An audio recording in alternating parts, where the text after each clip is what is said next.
Hey everybody, Jason Burmis here, and boy, I got a fun one for you today. I rarely get James Corbett of thecorbettreport.com, actually it's corbettreport.com, on, but when I do get him on, it's always about a very important issue, and a couple months ago, Edward Snowden dropped a book. It was called Permanent Record. And right away, I reached out to James. I said, listen, I've seen your Edward Snowjob video. I think there are some questions out there. There's some vast differences between how Julian Assange, per se, has been treated and what Edward Snowden has essentially been able to do. I then caught the Joe Rogan podcast where essentially he had a platform for 2+ hours where Rogan interjected for maybe 5 to 9 minutes max throughout the whole thing. And it was the first time I had really heard him hammer the importance of 9/11 and a post 9/11 world home so thoroughly for probably the first 45 minutes to an hour, while kind of dismissing any ideas of quote-unquote conspiracy theories. And especially when he was mentioning on the day of 9/11 where he was and how a lot of these facilities were sending their workers home, how he saw this as kind of like a bureaucratic mistake, but I know that I saw it as a way to control the situation immediately and put those who you want in investigative positions and control positions so you can direct what the narrative becomes. We're going to talk about all that, but James, you've read the book, corbettreport.com. I mean, guys, it is probably one of the most well-researched channels out there. You know, he's got 2 separate YouTube channels. I can only praise him so much, but the bottom line is it's tough to get him on because you work so damn hard, my man. I mean, the stuff you put out is extremely thorough, and I'm just very, very happy to get you on the program. So, James, take it from there. I appreciate you having me on. Thank you for the kind words. And yes, I did read the book, specifically Permanent Record by Edward Snowden. So I have now done more research for this conversation than Joe Rogan did in preparation for actually talking to Edward Snowden. Wouldn't it be nice if someone who had, I don't know, at least read his book or at least knew something about Edward Snowden got the opportunity to interview Edward Snowden as opposed to Joe Rogan? But anyway, whatever. Let's dive in. And when we first set up this interview and before I had read the book and dove into it, I thought, maybe a pithy way to summarize it would be to say, I read the book so you don't have to. But that's doubly wrong. One, because it's never my message that I've read this, so you shouldn't, trust me, I'll tell you everything you need to know. That's, in fact, the exact opposite of everything I stand for and everything I ever say. I'm always saying, no, you should read it for yourself. You should come to your own conclusions. But secondarily, also because this book was surprising to me in that there was valuable information in there. And I don't want to throw babies out with bathwaters because there is there is baby here in the bathwater. And I know nuance is not something that goes over very well on the internet, but we'll attempt to do that in this conversation. So there's a lot to dissect here. But you're right. I mean, let's hone in. Let's start with 9/11, which is, I don't know. I don't want to make it into a dogma, a cult, a church of you must believe this or else I won't trust anything that ever comes out of your mouth. But it does seem like a good litmus for someone who has access to so many documents, who brags about, or at least writes in voluminous detail about the amount of access that he had to the CIA's internal networks, the NSA's internal networks. He was looking for information of all sorts. And how did he put it in his book? According to Frank, the person he was working with at the time when he was a contractor working for whoever he was working for, but really it was the CIA. He had access to the CIA's internal networks at the time. He says, according to Frank, the first things everyone looks up on the CIA's internal networks are aliens and 9/11. And that's why, also according to Frank, you'll never get any meaningful search results for them, which sounds about right. I looked them up anyway. The CIA flavored Google, which he's referring to the fact that Google set up an internal search network for the CIA's internal network drives, so that there is a Google for the CIA that is literally branded Google, but it's to search inside. And let's anyway, stop that there because a lot of people don't. I just dropped a story before this that Google has now the records of millions of Americans full health records, birth to, now, all of it, through Ascension, 21 states, etc. This is the Leviathan. This is why Google is also involved with NASA and D-Wave and quantum computing and their space program. Yeah, exactly. This is the new technopoly, my man. And when you talk about that internal search engine, it shouldn't be a surprise to people. What was surprising to me is the way that kind of Snowden, at least in the interview, bragged about how, well, you might have thought you knew.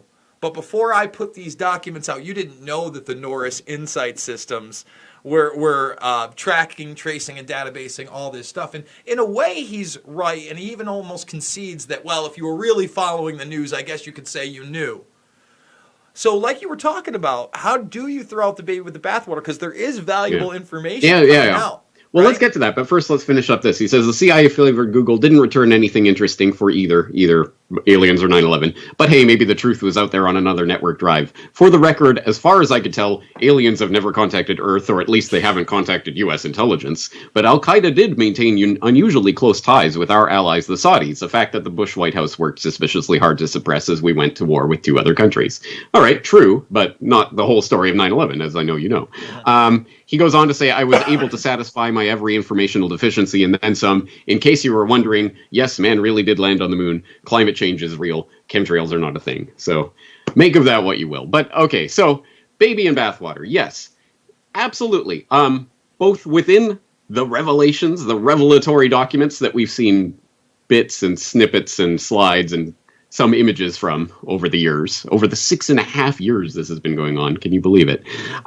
There is genuinely important information and real, verifiable information about things that, yes, people could say in a general sense, yeah, the NSA is watching. Well, now we know certain operational, programmatic, technological details of that.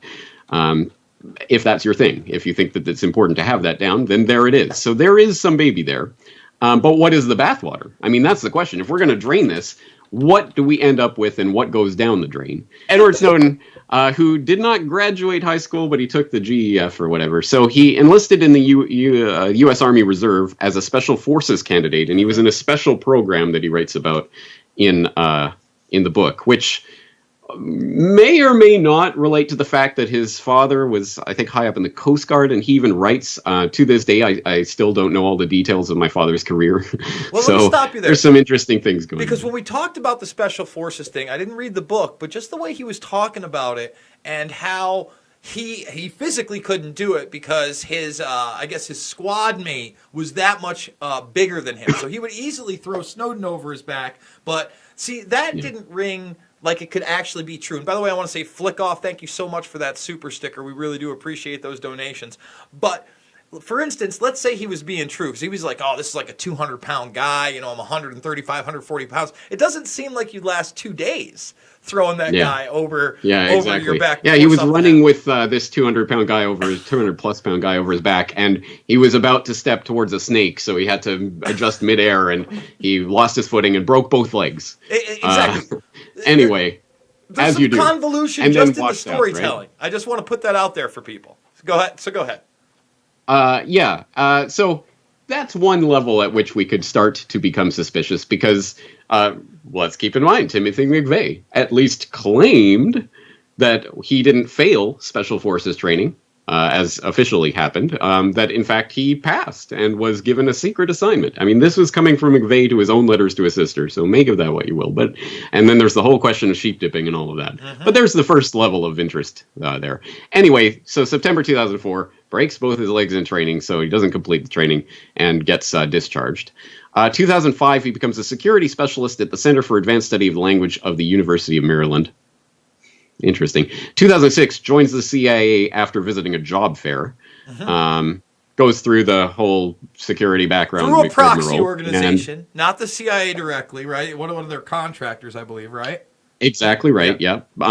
He makes the point in the book specifically, you could be working for one contractor one week, and they'll be taken over by another company the next week. And the only thing that changes is the name on the pay stub. You are working at the CIA for the CIA. It's just a sort of a fig leaf. I mean, it's just an extra level of bureaucracy to make sure that money goes into private hands, essentially. May 2006, CIA Secret School for Technology Specialists. March 2007, stationed at CIA office in Geneva. 2008, handpicked by the CIA to support the president at the 2008 NATO summit in Romania. Keep in mind, at this point, he's got to be mid-20s. February 2009, resigns from the CIA, begins working as a contractor for Dell, which manages computer systems for various agencies, including the NSA. He's assigned to NSA facility at Yokota Air Base near Tokyo. 2011, he returns to Maryland, works on Dell's CIA account. 2012, reassigned by Dell to the NSA Information Sharing Office in Hawaii, which is where he begins his exfiltration of data from the NSA. And by 2013, the rest is history. We know he goes public. So that's at least the timeline of what we're looking at here. And there are some definite question marks all over that timeline. He does go into a lot of detail in the book through, I was working here at this point, and this is what information I had access to, and blah, blah, blah. And even some interesting details about when he was training to do his stint at the embassy in Geneva. So he was going, I guess, he was directly employed by the State Department at that time. It was a State Department cover for an intelligence job, but 99% of diplomatic workers are really intelligence cover at this point. So, but he was going into detail about the special training facility that they had for what he was doing, the special tech guru guy that they have at these different embassies, and the training facility, which I think he says is still classified, but he goes into some detail about it. Anyway, there's a lot of interesting details about that, but there are big question marks for me, at least in this book, specifically when it comes to, okay, so he goes through the process of how he started exfiltrating the data, and he doesn't get into the specific of this is how I remove the files, because he doesn't. I think he says to protect the NSA. I think in the book he says, I don't want the NSAs to be hacked. Well, you know what? Let's stop it right there, because that's the whole thing. We know that he has these files, right? But then there's only a portion of them, and he makes it a point, especially in the Rogan interview, to point out that he gave these this access to certain media outlets outright. Now, Greenwald jumps on it, and I forget who the woman is who jumps on it. Laura Poitras. Yes. And you end up having this Academy Award-winning documentary. What was it, Citizen 4? Yeah. You get a Hollywood film about the guy. Oliver Stone. Yes, called Snowden. And here's the thing. We've only seen a portion of these documents. Now, one could argue, James, I guess, let's say, he really is the most benevolent of all benevolent guys, that maybe some of these documents that aren't public are still in his back pocket, and that's why he's been able to be like, oh, that's an argument people would make. Now, I don't necessarily Yeah. I don't necessarily so his official story is that he wiped his laptop and destroyed his crypto key. So he even if he had some access to the documents, he can't access them anymore. That's the official story that he says. And, so that gets into the politics of, well, he was in Hong Kong and then he went to Russia on his way to Ecuador, obviously didn't make it to Ecuador. So if he landed in Russia with the documents, then the Russians have the documents. So, this is a big question. And this is going to be a big part of when and if he ever gets on trial or whatever, all of that kind of rigmarole. But anyway, official story, he wiped it clean and he doesn't have access to it anyway. He deleted his key. But who does have access to it? Glenn Greenwald, Laura Poitras. Poitras was working with Gelman, Ed Gelman, I believe, with the Washington Post, I want to say, and I believe there was another journalist who had the documents. But here's the big question mark. The big question mark in this book. He goes into a lot of detail of a lot of different parts of this, but when it gets to contacting the journalists and getting the journalistic ball rolling, things get really vague and sketchy, and there isn't much detail at all about that. And there are some big question marks regarding that, because as people have pointed out, there was this spring break of coding thing that was put on in March 2013 in Hawaii, when Snowden was in Hawaii, theoretically before he started the exfiltration and everything, where Jacob Appelbaum, who is WikiLeaks connected and is, by all accounts, a gigantic blowhard, self-aggrandizing asshole who got Me Too'd before Me Too was a thing. But anyway, it seems there was some connection there, and Snowden has been a big proponent of Tor, which, oh, by the way, has been shown time and time and time and time again. It was compromised here, it was compromised there. Oh yeah, by the way, it was created by the United States Naval Intelligence. Crazy. I mean, it's got it still receives funding from the U.S. government. But guys, this is totally the way you should secure your information. This, to me, this is the biggest part of the bathwater, because there's a lot of stuff in the Snowden information and the revelations, and as I say, even some of the points that he makes here about how vulnerable your data and information is, and how easy it is for the NSA to gain access to this and that and the other. But then it's always the question of, okay, here's the information, what's the hangout? The solutions. The solutions is always where it becomes problematic, and specifically in Snowden's case, where he has pumped and pimped Signal as a secure network, which we now know it is not, and there are many ways, various ways in which data and information is compromised there, and Tor similarly compromised, and with U.S. government sources and funding. So let's put it this way: spoiler alert, I'm not going to come out with here's the proof that Snowden is working and this is all a psyop. I mean, I don't have that proof, neither do you, neither does anyone listening to this conversation. And if you do, please share it. I'd love to see it. But the proof is in the pudding with a lot of these things, and I think that's where we go. Let's look at the other aspect of this, which is, if this is a hangout and a psyop, why on earth would the intelligence community spill the beans and let people know about all these different various ways that they're being listened to? And I think it answers itself when you play this out. But I actually want to play a little game with you, Jason, because I have an experiment. So we all know there were tens of thousands to hundreds of thousands of documents in this Snowden stash. Glenn Greenwald is exceptionally evasive and will not answer that question because he says he has to protect his source. So whatever that means. Anyway, there are bajillions and bajillions of slides and images and documents. And it's been reported 7 ways to Sunday. And there was a term that was coined back at the start of this called the Snowden effect, and I can't remember. It was I can't remember who's coined that, but basically it was the idea that Snowden was going to. This was in mid 2013. Snowden was going to blow open the doors. We're going to have all these whistleblowers coming out as a result of this. There's going to be massive changes in government and huge scandals, and it's going to change the world. Well, okay, let's do a little test. Jason, how many specific programs or technologies that Snowden's documents have revealed that can you name? Not only, let me say this, not only can't I really name that, in the Rogan interview, he actually offsets the idea that they can access your phone's camera. He said he wasn't aware of those types of technologies.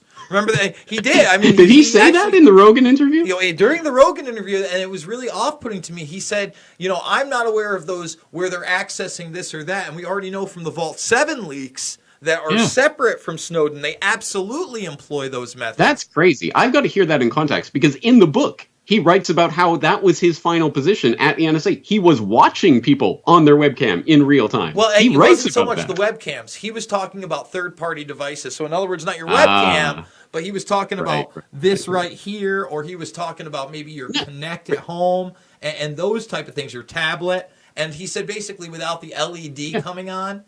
So he said he didn't have any idea of accessing again, that. He writes about that in the book. He writes about doing that in the book. Interesting. On people's desktops, on people's laptops, he was watching people, and he writes about it. So I don't know what he was saying. I don't think that I'm misquoting him there. I remember watching the whole thing. I did a pretty big video on it after the fact. And I'm pretty sure, I'd have to look through the transcript or whatever, but I'm pretty sure I'm being accurate there. So that's troubling to me. And you're right. I want real documentation. Now, on the positive side, he did reveal that as far back, I believe it was either a 2013 or was it? No, I'm sorry. It was a 2008 document that he said he had looked up, and instead of just a redacted version of a document, which we often see, that they had actually replaced it with a completely different document. Now, this puts into question any release of documentation by the government in the last decade plus, which I don't think is an effect most people feel. Can you talk about that for a second? Yeah, you're right, and I can't remember the name of the document or what he, but he was talking about the classified versus the unclassified version of the report on the wiretapping program, and essentially, its origins and everything. And he said, he says the unclassified version isn't just a redacted version of the classified; it's a completely different document. And the classified version talked about the origins, the real origins of the program, and what they were doing, and how it was completely, utterly illegal, and blah blah blah. And he was framing it to Rogan like, this is what set me on the path. This is when I had to decided that I was going to do what I was going to do, or whatever, the way he framed it to Rogan, which is interesting because it hardly makes any appearance in the book at all. I think it might have written about it for one page. But anyway, you're exactly right. I mean, it does raise the question, classified versions of reports versus unclassified versions. If they're literally different documents, completely different, with different information in it, then, can we trust anything that comes out of the government? The answer, of course, is no. No, you can't.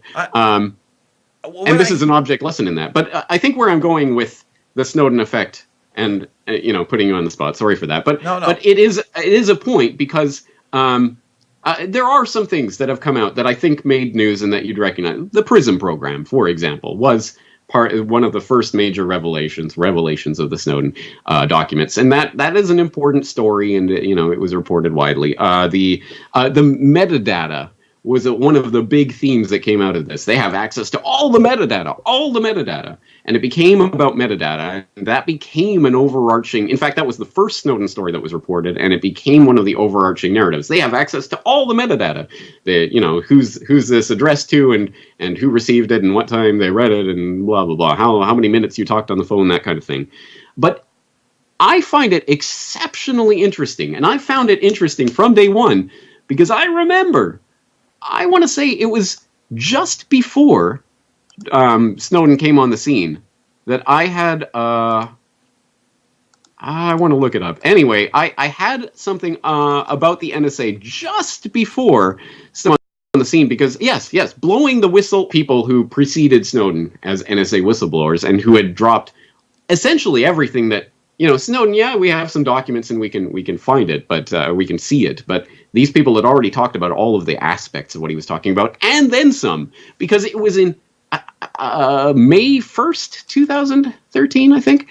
Let's check it. You have May 1st, 2013. CNN. It's actually April 17th.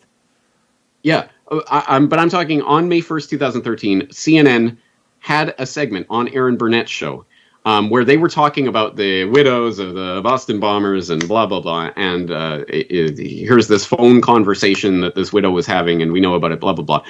Aaron Burnett was talking to FBI source Tim Clemente, an ex-intelligence official who, are they ever really ex? But anyway, and Clemente kind of let it slip on air, or, whatever, however they want to frame it.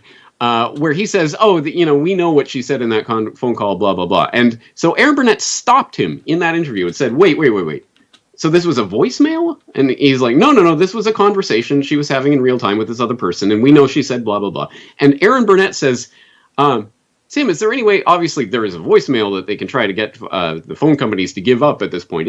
It's not a voicemail. It's just a conversation. There's no way they can actually find out what happened, right? Unless she tells them. And Clemente says, no, there is a way. We certainly have ways in national security investigations to find out exactly what was said in that conversation. It's not necessarily something that the FBI is going to want to present in court, but it may help lead the investigation and or lead the questioning of her. We certainly can find that out. And Burnett says, so they can actually get that? People are saying, look, that's incredible.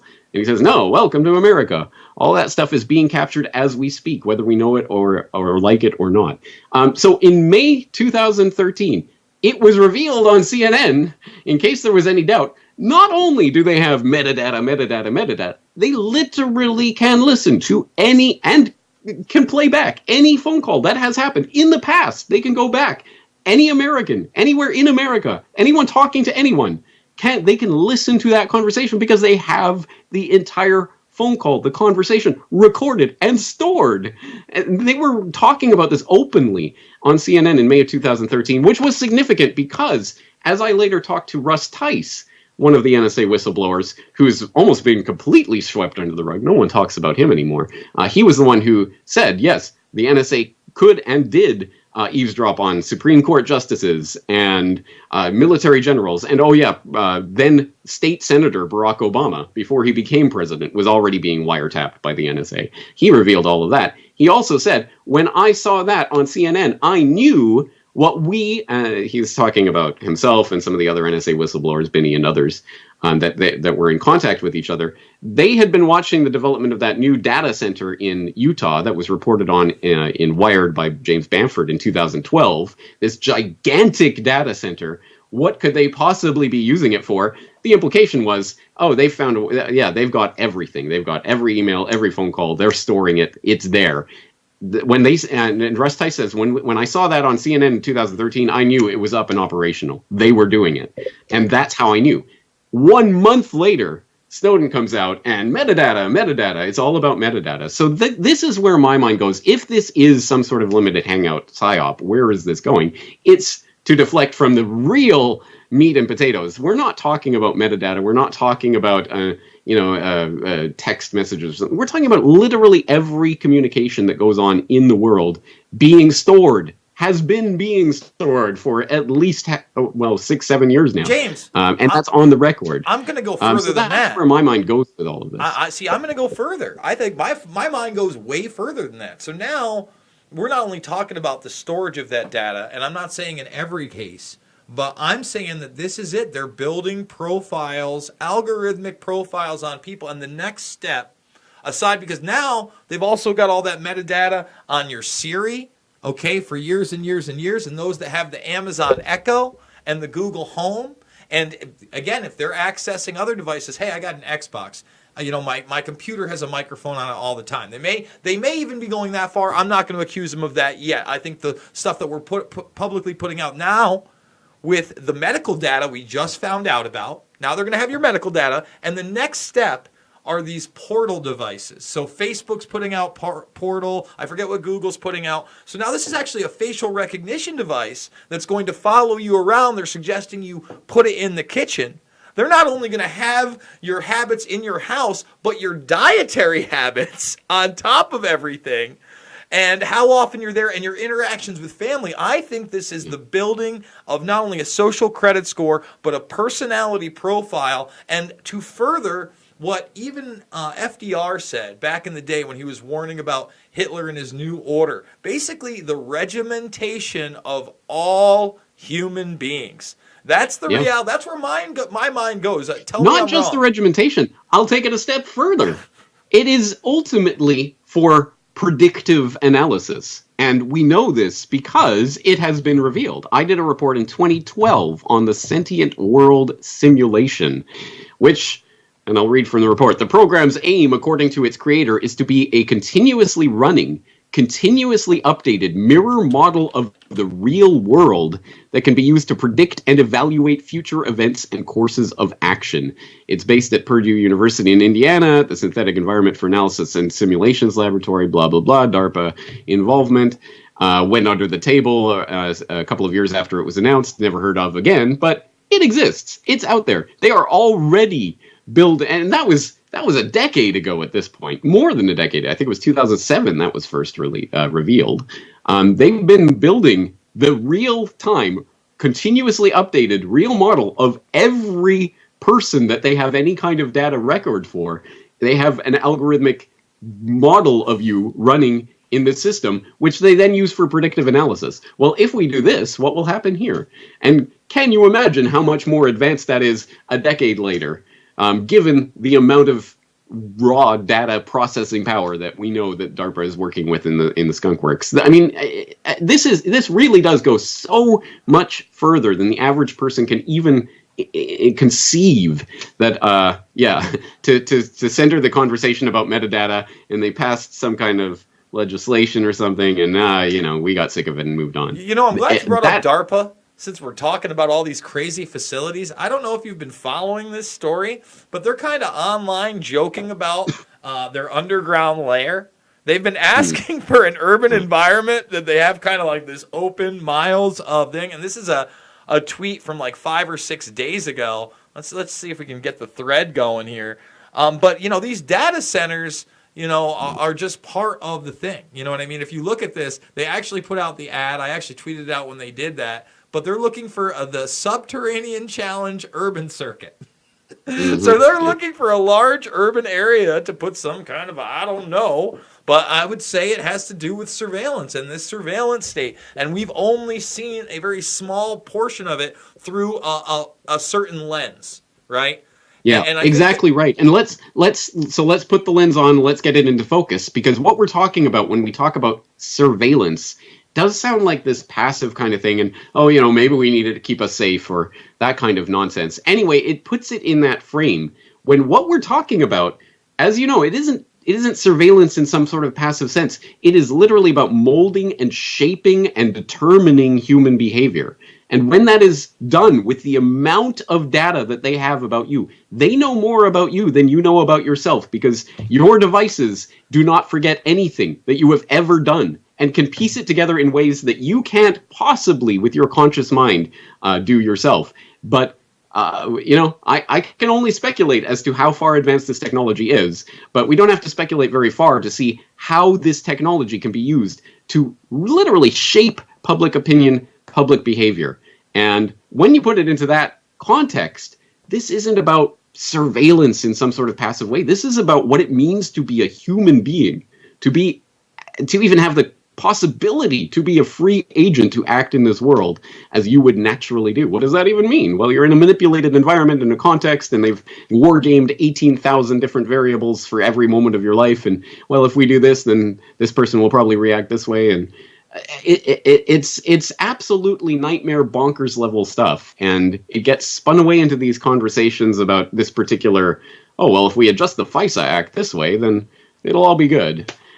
People are missing the bigger picture of all of this. I completely agree, and to bring it home for the comparison level of Julian Assange right now, for instance, I like I said, I don't think he's holding out information. The new hot term in the conspiracy circuit or the alt circuit is dead man's switch. I've never bought into the quote unquote dead man's switch theory on anybody, because I've never seen it used in practice. I've never seen somebody able to point, in fact, they had the dirt on them, they were able to get it out somehow, some way. That dirt just ends up getting swept into the rug, and the bits and pieces and crumbs guys like you and I put together have to be, have to have a lens put on them where it's shined on in a certain way where people can maybe look at it in that manner. So Assange right now, under a nonsense 14-page indictment, it looks like extradition is inevitable if he survives in prison, where he's basically being held in solitary confinement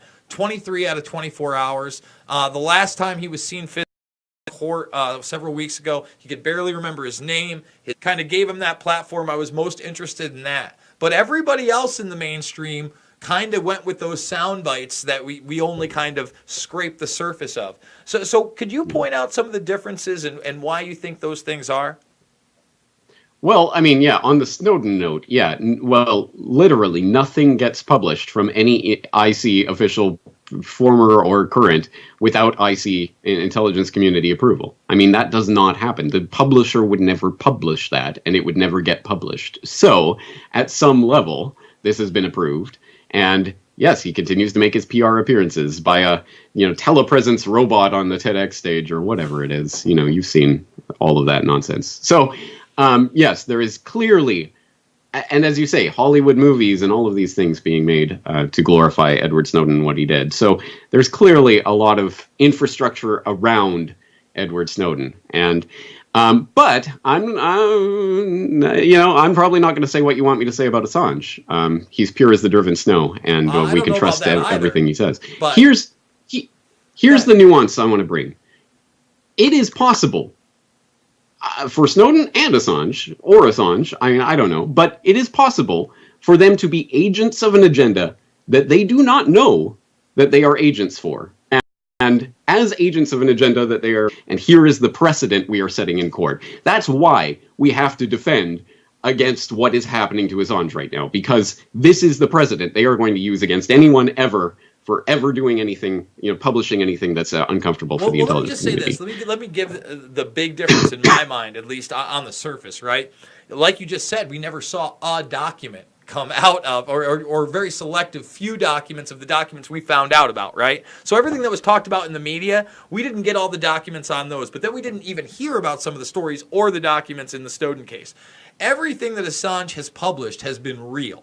And they are actual documents, and they do expose corruption on various levels. How much media attention they get is, subject to speculation. I do find it very interesting that both of these guys, I don't know if you've seen, because I've seen Assange even come around to 9/11 Truth just before things really heated up. There's actually, I did a video probably almost a year ago where he gets asked about 9/11, and he says, he gives a very different answer to what he was giving at the time. But he also, in this interview, in the Rupley lecture that's about an hour long, he says he gets into it thinking about the aliens. All these guys are thinking about the aliens for some reason. And I guess, for me, it's definitely a subject that's kind of intriguing, and maybe I got started on as a kid, with fascinations with Star Wars and E.T. and then the UFO craze and that sort of thing. But I think there's also a heavy amount of disinformation in that field.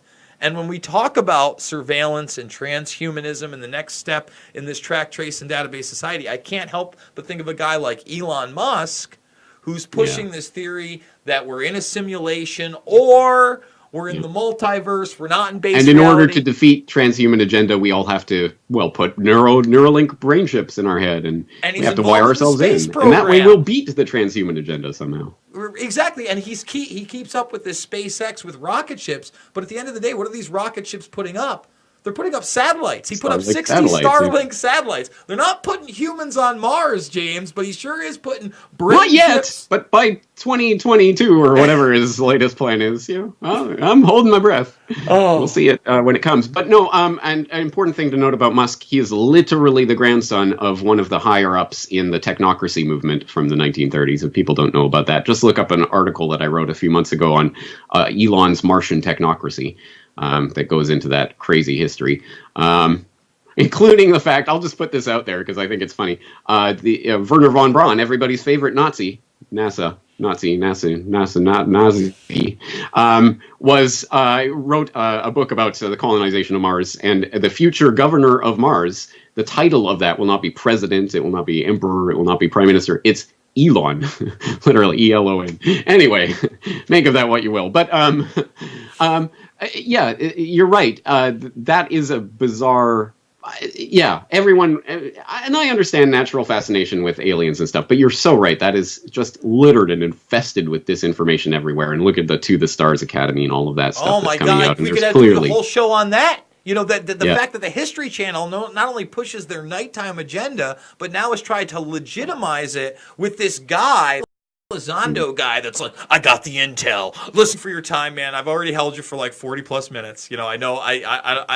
What do you want to wrap this up on? Because we've talked about a lot of things. I could go on forever with you on transhumanism, on Musk. These are all subjects that I think are extremely fascinating. I got a couple of super chats I'll get to after James goes, but I want to utilize this time. Other than talking about that, I also want to ask you, when are we getting the World War II Hitler bio that I've been waiting for forever? I can't wait on that. Just give me a little wrap up, my man. Yeah. All right. Well, keep waiting. That's all I can say. It'll come when it's ready. But we have barely even scratched the surface of all the layers of this. And there's a whole other conversation that we can and maybe should have about things like the WikiLeaks version of this versus the Snowden version, and WikiLeaks really an alternative version anyway, because they did partner with the arms of the U.S. government. You're not the aim. And I mean, there's 8,000 different levels of analysis here, one of which I will just point people. And it was no less an authority than Zbigniew himself, Zbigniew conspiracy theorist Brzezinski, who said, I have to wonder who's seeding WikiLeaks, and could it be a foreign intelligence operation, or at least can they put documents out there through something like WikiLeaks in order to legitimize them, which, fair enough. I mean, that is a possibility, and it also goes back to a conversation I had with John Young back when WikiLeaks was first breaking big. John Young of Cryptome.org, or as most people will know it as what? I mean, who's ever heard of Cryptome? What do they ever publish? Actually, that's a huge repository of incredibly important documents that you've never seen anywhere else. And was Assange's original partner, right? He was approached by the WikiLeaks people at the beginning to be a partner, and he said no, because he saw them going out and saying, we're going to raise $1 million and we're going to do blah, blah, blah, big PR. And he said, whoa, this isn't how this works. So if you're doing a PR push, you're not doing this in the right way for the right reasons. And he distanced himself from it at the time. And you can go and listen to my conversation about that. But I think one of his points is, when you try to sex it up, it's a leak. Oh, it must be important information because it's a leak. When you're actually just putting out internal government propaganda that maybe they wanted some of this out there and maybe some other stuff they didn't, or whatever the case may be. I mean, there's so many different layers to that analysis.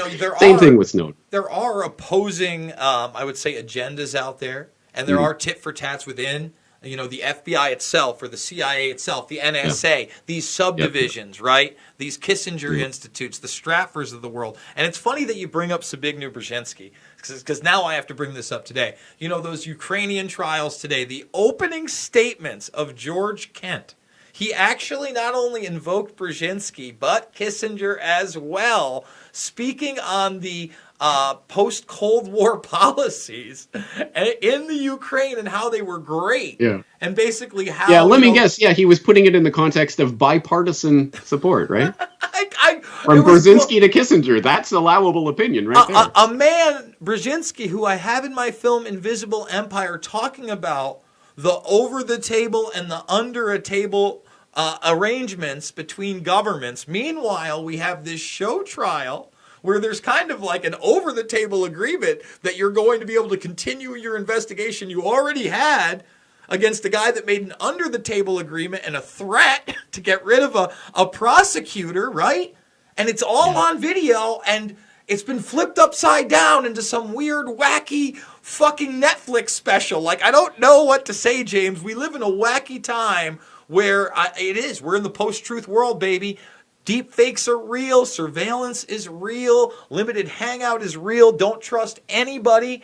CorbettReport.com is the website. This is about the most insightful review of that book you will get. I promise that. Go check out Blowing the Whistle on the NSA over that website. James, anything else you want to say? Well, while I'm at it, let me plug another podcast, Meet Zbigniew Brzezinski, Conspiracy Theorist, where I put together a lot of the things Zbigniew Brzezinski said over the years that was, if it came from me or you or anyone else, it would be conspiracy theorizing. But when it comes from Brzezinski, I guess it's okay. So there you go. No, he's an authoritative figure. That's the thing. Google has found him as an authoritative figure. James Corbett, apparently you're not. Well, he was. Yeah, Rest in peace, Zbigniew. Listen, his stuff's going to last. The grand chessboard's going to last. Unfortunately, when you look at a war on terror that's 18 years, that's a legacy, folks. And he had a lot to do with that legacy. He's a founder of the Trilateral Commission with David Rockefeller from another group, the Bilderberg Group, that's founded in these globalist ideals and really has pushed Operation us forward. Cyclone. If we stirred up a few Muslim crazies and caused a 9/11, it was worth it. Yeah, we toppled the Soviet Union. Yeah, we toppled Khalid al-Mihdhar. We might have protected him and Walid al-Shiari and all these guys through our agencies, but no big deal. No big deal.